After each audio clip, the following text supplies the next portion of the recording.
This is Talk Business and Politics with Roby Brock. Well, sometime over the next year, Congress plans to spend about $1.1 trillion. That is part of the omnibus spending bill that was approved about a week ago by the U.S. Congress. Joining me to talk about that and much more is U.S. Representative French Hill, who represents the 2nd District here in Arkansas in Little Rock. Glad to be back with you, Roby. Happy holiday season to you. Happy holidays to you, too. So I reference in that spending bill that it is a $1.1 trillion bill. How many zeros in a trillion? I have no idea. It's a good trick question. There's 12 of them, I'll tell you I will tell you that trillion is just a third of what we spend in the federal government, though. We spend over $3 trillion. Where does the other 2/3 come from? Mandatory spending programs. Okay. Yeah, so this $1 trillion that the Congress approved last week is about 50% defense and about 50% non-defense discretionary. But it's only a third of the budget that Congress gets to oversee, and the rest of it's on the autopilot of mandatory spending. All right, so we'll drill down a little bit more into that. But tell me how you go about analyzing a bill that is that big, that is that comprehensive.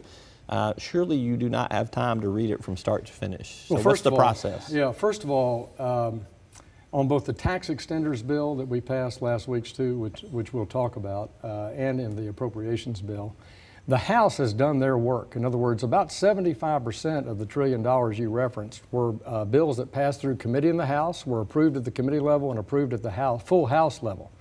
The House approved all 12 appropriations bills. And so much of that language that we voted on last week, really 3/4 of it, the House has seen before and actually voted on before. It's the Senate that has not voted on any of the appropriations bills that caused them all to have to be put together in this awful year-end process. Yeah, so this was almost like in college, you take a final exam where you go over everything that you've been studying for the better part of a year, and that was kind of how that played out. Yeah. So let's talk about a couple things that are in there. Arkansas specific, I think we've got a graphic to pull up here. For starters, it repealed the cool labeling, and that was kind of something that was added on, I think, perhaps in some negotiations there, and I'll let you speak to that. Expands some funding for the Delta Regional Authority, which has been asking for more money for several years. And then you talked earlier about some tax benefits for some small businesses there, too, that have been talked about. Maybe run me through just some things beyond those things, or including those things that are highlights for you in this spending bill. Well, first of all, what I didn't like about it was the process. And I couldn't get comfortable with the process without the commitment of Paul Ryan that we will go through the appropriations process and complete it next year. And that was a very important point for me. First of all, I liked the defense structure in it, and the Homeland Security structure, and the visa waiver bill in it that were included. The visa waiver bill, it prohibits people who've traveled to a terrorist area like Syria or Iraq or the Sudan, but possess a tourist passport that has a relationship with the U.S., like Europe or Australia. Those people with a visa waiver passport can come into the U.S. for 90 days as a tourist with no visa. This now says, using biometrics, using electronic passports, if you travel to one of those countries that have terrorism actions, you cannot come into the U.S. on a visa-free process. I think that's important to the homeland. You referenced cool labeling. America's pork beef producers have been subject to an over $1 billion fine from the World Trade Organization on country of origin labeling for meat in this country. And that fine was levied. We appealed it. It went up through the GATT process, the General Agreement on Trades and Tariffs process for the World Trade Organization, and America lost. So this was really a mandatory change that the Congress had to agree to avoid tariffs on our exported meat products. So that was a good improvement. So let me interrupt you here. Yeah. So there were some critics of the spending bill, Yeah. even in the Arkansas delegation. Here's what Representative Bruce Westerman said. The omnibus, above all else, increases deficit spending. Senator Tom Cotton, a rotten process yields a rotten result. Yeah. And this 2,000-page $1 trillion bill is rotten to its core. How do you defend your vote against your own fellow Arkansans who obviously didn't have as many positive things as they saw in it as you did? Well, I do think it's a rotten process, and I addressed that. I think that Ryan's commitment that we get back to regular order and follow the appropriations process and that we pass these bills will, in the future, in my view, avoid these kinds of omnibus monsters that no one likes. But for me, the defense budget and the national security situation that we have in this country, where 50% of that $1 trillion funds all of our men and women in uniform around the world in the face of what's happening in this world with ISIS and the visa waiver bill, those things were very important in my view. And then economics.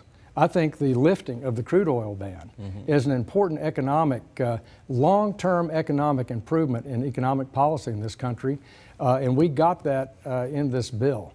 And so while I'm not at all satisfied with the bill or the increase in spending, I voted against spending increases earlier in the year. But this was, in my judgment, the right thing to do for national security reasons and for some of the economic reasons that I mentioned. All right, we're going to take a quick break, and when we come back, we're going to talk a little bit about some business-related topics. I have a feeling you'll be able to work some politics into it as well. Stick around. Thanks for having me. All right, we're going to be right back after this word from our sponsors with Representative French Hill. I'm Roby Brock. This is Talk Business and Politics.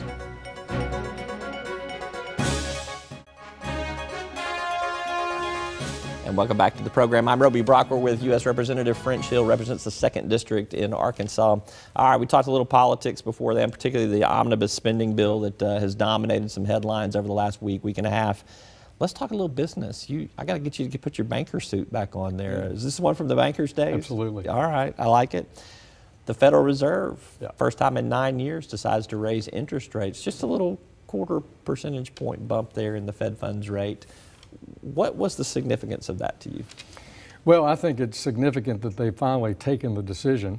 I think it took them a long time to have the confidence that they thought they could start this small, tiny trail upward. And I don't expect, it to really hurt the consumer, because from a zero base, I don't expect this to have major impact on credit card rates or mortgage rates. But the Fed needs to demonstrate that the market's already moved.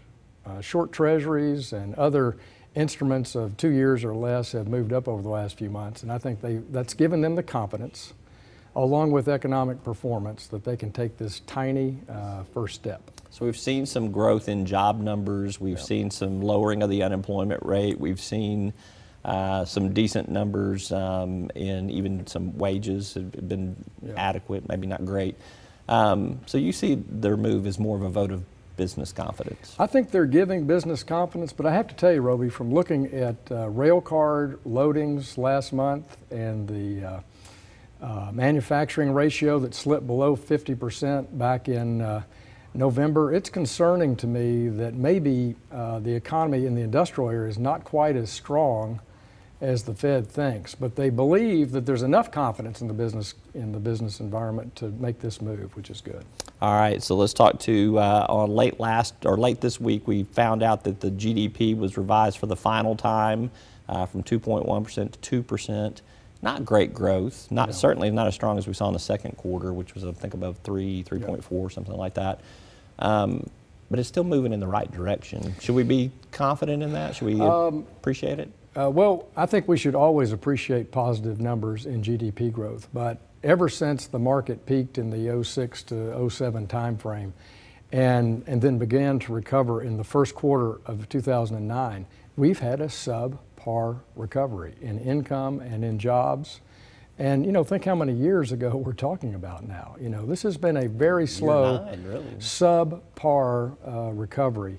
And when I talk to people in our congressional district, we're only up a little over 3,000 jobs since the summer of 2007 in these 7 counties. And so I think it depends on where you live in this country if you're feeling that positive GDP effect. I'm not sure we're feeling a lot of it here in Central Arkansas. Your colleague in the 3rd District, Steve Womack's probably feeling a little bit better about the economy in his corner of the state than down here in Central Arkansas. Right. That's been the boom area. It has been. And they've had a great bounce back from a real estate recession that they went through in the 05 to 07 time frame. Yeah. Looking at the housing market, too, it's been strong, too. I think we're on about 4 years of recovery. We are, but I'll say that today the National Association of Realtors came out with their closings report from last month, and they're off significantly, and their chief economist blamed the CFPB, the Consumer Financial Protection Board's new disclosure rules on closing a loan. I introduced a bill in Congress that passed with over 300 votes to try to change that rules enforcement to give banks, mortgage companies, and title companies time to catch up. But consumers are hurt. About 600,000 people buy or refinance a house a month in this country. How does the 5-day delay, though, the extension, how does that hurt them? Yeah, well, I think if it worked, you know, it probably wouldn't hurt them. But what's happened is it has two triggers. And so you can make a mistake and then cause another rescission period.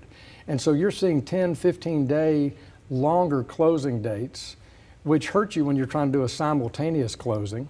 You're seeing title companies not do a one-time close where you buy the lot and do a construction loans. You see banks just not participating in that market, and they're all blaming either their technology to comply with the new rule or the lack of understanding of the new rule by people in the title industry or the real estate industry. Yeah, so it's a challenge. All right, last question for you here on the Burgundy book came out this past week as well.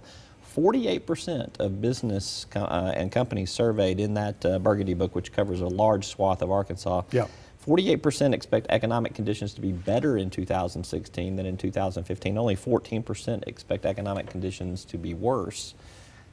I'd take those numbers any day of the week. Those are good numbers. Yeah, you and I. Business confidence. Yeah, it is. Business confidence has moved up, and you know things like doing the tax extender bill that we voted on last week, where you're making permanent the research and development tax credit, you're making permanent depreciation for small businesses, you're extending with some known time frames, some of those things. That gives business confidence to make investments, and that's what we want to see. Investment in business equals growth, and that's what we want to see in this economy. See, look at that. Former banker, now a congressman. We married business and politics. It's a thing of beauty. You still got it, don't you? Thank you. You haven't lost it. I appreciate you being here. I wish you a Happy New Year. All right, same to you.